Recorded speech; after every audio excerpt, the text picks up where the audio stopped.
The government is meeting resistance to its bid for Parliament to pass a bill crucial to its $43 billion National Broadband Network before the end of the year.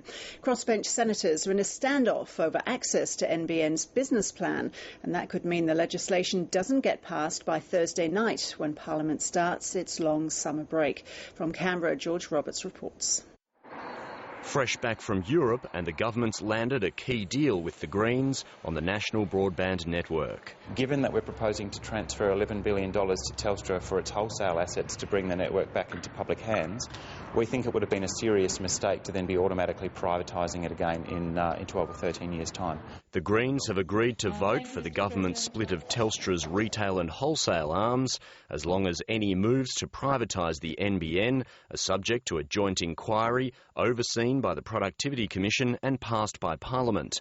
That delivers vital votes for a key step for the government. But it still has two more senators to woo. I'm having a losing the balance of power party next July. And you're all invited to that. While they've still got it, they're using it. And the government's refusal to hand over the NBN business plan without a lengthy confidentiality agreement has damaged at least one senator's confidence. People get less time for killing someone in this country. 3 years is absurd, and 2 weeks may as well be 2 decades if that information isn't before the Parliament in the coming week. Malcolm Turnbull is the NBN's harshest critic, but the government's intent on blunting his attack.